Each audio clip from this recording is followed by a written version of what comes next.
What is going on, everybody? Welcome back to another video. Today we are heading out to the deep reef to do a little bit of bottom fishing. Plus, the last couple of months we've caught some giant rockfish, the biggest that we've caught ever in our lives this year. So we're going to talk a little bit about the lures that we've used and how we've went about putting some bigger fish in the boat.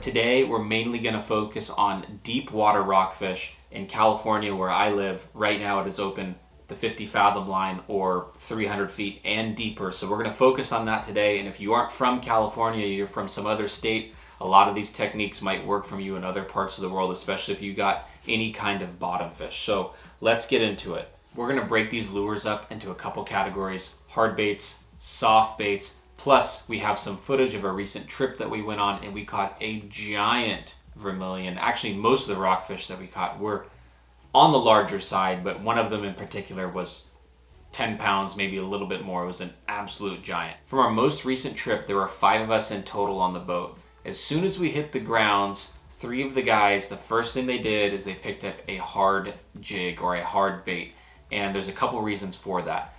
The first reason that they would go for a heavy, hard jig would be efficiency. Being able to drop that thing down to the bottom of the water as fast as you can, get in the strike zone, hook up, get that fish up, and then send that lure right back down to keep being able to hook up fish and keep your bait in that strike zone where the fish are for as long as possible. So that would be reason number 1. Reason number 2 is with a hard jig, you're able to jig that thing up and down. And jigs, they're going to have different types of action, different types of cadences that you can give in your jigging to hopefully be able to entice a bite. These fish, when they're down there, they're not necessarily always feeding. So if you have a jig and you're jigging up and down, there might be a fish just sitting there looking at it and might not even bite it. But if you grab the next jig that has a different action to it, they might go after that. So the guys, they picked up 3 different jigs. One of the first ones being a streaker jig. This is a big, long, heavy jig. This one in particular is a 420 gram, and it actually has some glow to it.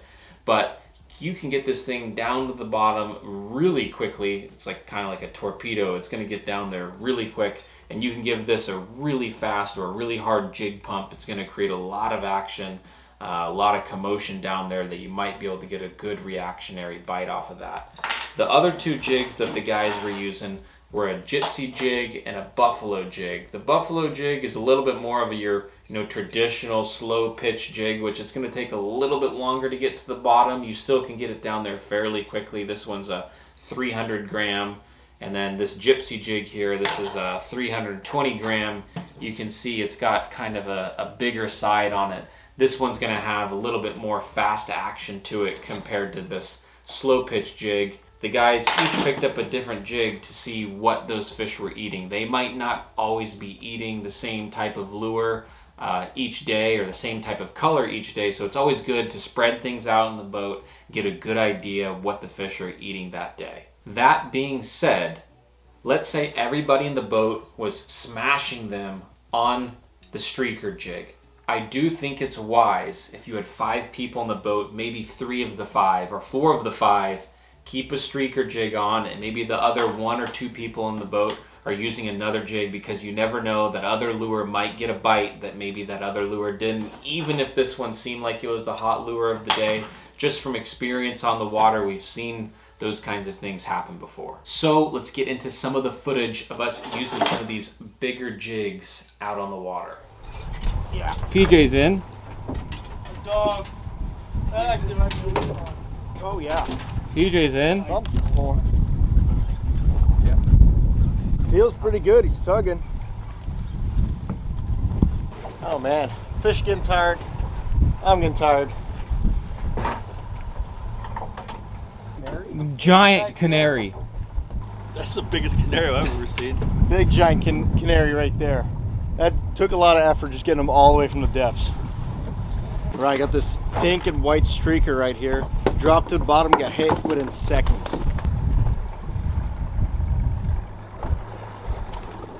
Oh. Vermilion canary? Big giant That's canary. A giant canary. That's a giant canary. Check that out.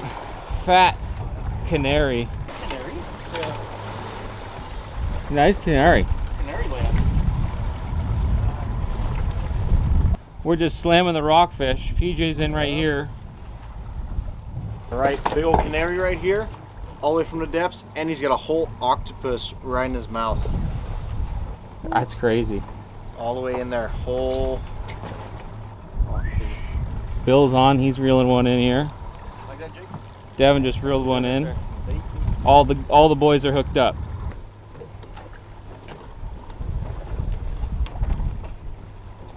Big old red. Devin's got a big canary on again. Oh, it's a worm. The dark? Yeah. No, Color, I got Okay. something smaller. That's just a dark canary. Bill's got, canary, Smaller. or no, it's green splotch. Is that a baby yellow eye? No, green splotch. Oh, green splotch. kind of looks I no, think that's worm. that was a keeper. It's a green splotch. That's a green spotted. Green spotted. Green spotted. It's an eater. We were absolutely pounding the rockfish out there on hard jigs. It was like fish after fish after fish, especially PJ. He just kept hooking up, catching big bocaccio, big canary, big vermilion. It was just one after another, after another, after another. Hit bottom and just immediately start getting pulled right back to the bottom. Might be a ling here, but every fish we've caught today in the last 5-10 minutes, as soon as you hit bottom, you hook up. I haven't even been able to jig at all. Oh, there we go. Oh, he's taking on you. You got bit there, huh? Yeah. I saw that. We got all the guys hooked up around the boat though. We got Devin's hooked up, Bill's getting bites. Scoff on me again. He might be in the stud too, huh? I think he is in a good one. Not as big as the last one, though, huh? Nope, the leader. What do we got there? Oh my god. Look at that thing, Bill. That's a monster. He worked me from deep. He had life to him. He still's got life to him. On the We streaker. call them rock cod. They're all stud Casio, though. It is Oh! The biter! It's a biter! Another nice big canary. Here we go. Oh, Taco. PJ's Taco on. City. Oh! It's Hogs only. it's chaos, boys. A couple things we really like about these hard jigs. Number one, the quality of them. They're always equipped with BKK hooks. Really nice jig assist braid here. Some of these do have glow, some of them don't have glow. Nomad always has a great variety. They have a lot of things that you guys can choose from, but we really like these hard jigs that Nomad has had, and we've caught a lot of big fish on these, both on the inshore and the offshore. A lot of people that are watching this video right now, they might be thinking, well, why would I buy these lures when I can just get a shrimp fly rig and put some bait on and catch rockfish? And there's nothing really wrong with using a shrimp fly rig and using frozen anchovies to catch rockfish. It works. A lot of times we've always had one guy that's done that, usually a more novice angler, and it does catch fish. A lot of the times they're a little bit smaller, especially when you have bigger baits like this around, and these things have action to them and you can give action to them. A lot of times hard jig like this is a great way to go. You can entice the fish into a bite even if they're not thinking about eating. Bill was on, and then he came off, and then as he was reeling in, he hooked up. I think he's got something small in there now. PJ's in one over here. We got about almost 20 fish in the boat already. There we go. Nice one. Another one. Yellow? Came up and ate it mid-water column, huh? Yeah, that was weird. You got Oh, he swam down. What you got? He had one of those yellows and it swam down. When we were out there on the water, we had my Uncle Bill out on the water with us. He is actually from Michigan. He hasn't been in California in years, so he was out here for about a week. It was nice to get him out on the water. He caught some really big fish, and one of the lures that Bill and I were using was a big SQUIDTREX. This thing is 21 ounces, and believe it or not, even though that is heavier than this 420 gram jig, it takes a little bit longer for this thing to get to the bottom because of the plastic. You don't have this shape. This is going to get down a lot quicker. I feel like this SQUIDTREX and the smaller SQUIDTREX, you keep this bait in your hand, you are going to get a big fish in the boat at some point. Now, if you guys are returning viewers to the channel, you'll know in some of our other videos, I've been a big fan of the SQUIDTREX. We've caught a lot of fish on the inshore, we've caught halibut on it. This 21-ounce SQUIDTREX in particular is very similar design as the smaller SQUIDTREXs. It still has that vibration. You can still feel it up in the rod, even 300 feet down there. But I wanted to roll a clip here of Bill catching a big fish on a SQUIDTREX. Oh yeah, Bill's got one. That's Yeah, boy, Bill. Uncle's hooked up on this side. Big waves. Oh yeah. Yeah, there's some big waves. Got color. Oh no, another canary. Yellow eye. Yellow eye. It's a giant yellow eye. You want to hold him, Want to Bill? take a picture? Yeah,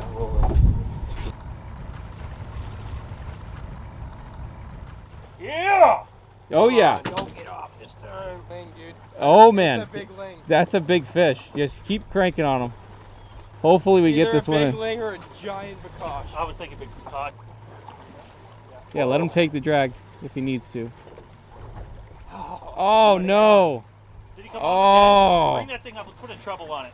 So with the SQUIDTREX, as far as technique goes, there's really 3 different ways that I'd fish it on the deep reef. Number 1 would be more of your fast pump jig, similar how you would fish a streaker jig.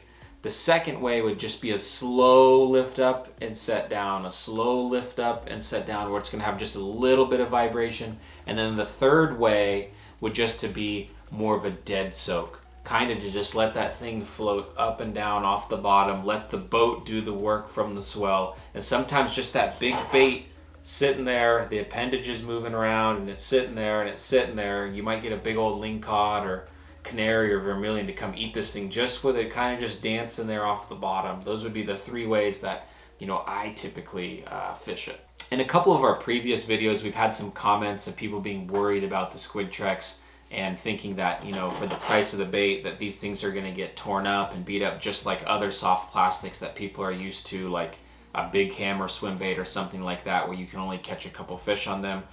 I've caught numerous fish on this SQUIDTREX. It's totally fine. It is made with a special TPE, I think, plastic. Let me show this to you guys. It has like crazy stretch. It comes right back. The fish, they really try to beat these things up when they go after them, but the bait stays in great shape. I can't tell you how many fish I've caught on this lure in particular already. Devin and I aren't too good rock Bill's got bit by the seal 2 times now. He doesn't want to. Devin and I aren't too good. Oh man, it's a long way down there. Dustin's got the cotch. Bacascio, red Bacascio though, huh? Bacosh aren't really the best eating fish, so we're gonna let him go. He was kind of hard to bring in because his mouth was just pulled open the whole ride. Nice Bacascio on the big SQUIDTREX. We're gonna get this guy down into this thing. Does it again? Better play the lottery. Yeah, honestly. Oh, he's trying to eat the SQUIDTREX on the way down. It's chaos, boys.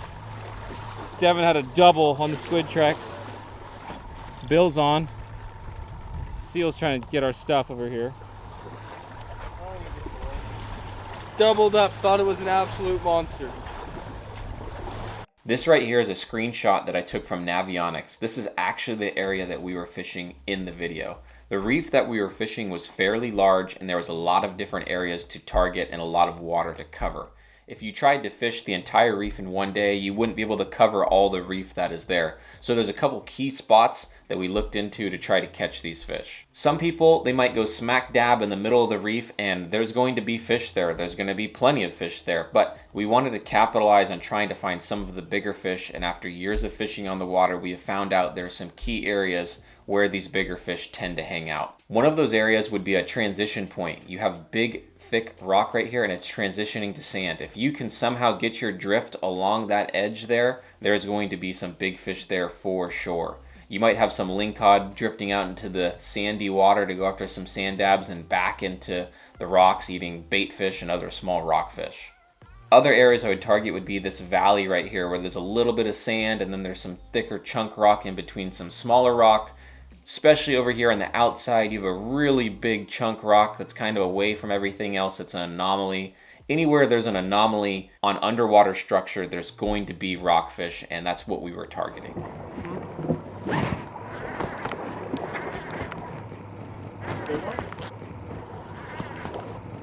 It's actually him or no? Is it or no, Dustin? Oh yeah, it is. It's yellow. Giant canary. Oh my god, Dustin, that might be a world record, dude. That literally might be a world That might be a record. world record. Oh my god. That's a canary! That might be a world record, dog. Dustin, That that's the literally... biggest canary I've ever heard of. Oh my god! I don't know. I'm gonna have to look up what the world record canary is. I'm not saying it's a world record. I don't know how big they get in other parts of the world, but that is a freaking unit. 21-ounce SQUIDTREX. This thing's giant. Let me show you a different size canary. That's a good canary right there. Look at the size difference. That's a good one. I thought it was in a giant lingcod or something at first, but wow. A lot of these fish, when we were out there, we thought they were canary and they were vermilion. In the deep water, the vermilion are not like that deep red that they are inshore. Offshore, they're much more orange like a canary, and side by side, it's kind of hard to tell the difference unless you put the two right next to each other. It's hard to tell. They look very similar, but the best way to tell, which Fish and Game told us, is underneath their chin, it'll be rough if it's a vermilion. We went to the tides at Bodega Bay, we weighed it, and it was actually 10 pounds. It probably lost a little bit of weight after sitting, you know, in the kill bag for as long as it did, so maybe 10 pounds and some change. The world record is 14.9 or something like that. But at first, when you see a rockfish like that, it's not something you often see. We thought, man, this thing's a world record, but not quite. Nonetheless, still a giant vermilion in the boat, my biggest by far. He's walking out the drag. He's pulling drag. Is he? Yeah.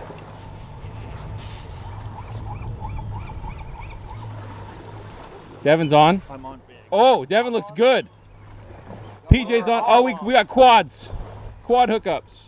Picasso in the boat. Devin's on. Bill's on. PJ's on. We're loading this buffalo bag full of some rockfish. We're going to send Uncle home with some fish. I think we both got a fish. Just mine got hooked up here to line. Here. Go. Chaos in the boat. Got a yellow eye. Yeah, Devin's got a yellow eye. Yeah, see how they look different, Dustin? Yeah, that's a yellow eye. When you're out there on the deep reef or even inshore, the last thing that you want to do is be dropping down expensive lures and then be snagging them and losing them. And it's inevitable that you're going to lose some of them at some point, but you want to prevent the break-offs as much as possible. One of the ways that you can do that, number one, is make sure you guys have really good braid. You don't want to buy that really cheap, I don't know, like reaction tackle or whatever it is. Use that reaction tackle, you send it down 300 feet, you're going to have so much scope in your line, you're never going to even know if you're on bottom or not. Bottom contact is super important to not be snagging. You don't want to send this jig down there, let it hit bottom, and it's sitting there and the swell's just dragging it and dragging it and dragging it in the rocks. You want to be, let it hit the bottom, but as soon as it hits bottom, get it right back off. It doesn't need to be sitting down there on the bottom the whole time. The fish aren't looking downwards to eat. They're kind of looking, in front of them and looking up and seeing what's around. You don't want this just sitting down there the entire time. We ended the day with a ton of rockfish. We didn't have a full limit for everybody, but we were only keeping the rockfish that we wanted to keep. The small little yellowtails, we were releasing those on the descending device. The Bacascios, we were sending those back down on the descending device. We caught a lot of fish. We sent Bill home with a lot of fish. I hope that the tips in today's video help some of you guys out. If you guys have any questions, please leave some comments below. We're going to get back out on the deep reef before the year is over. Thanks again for watching, guys, and we'll see you again next time.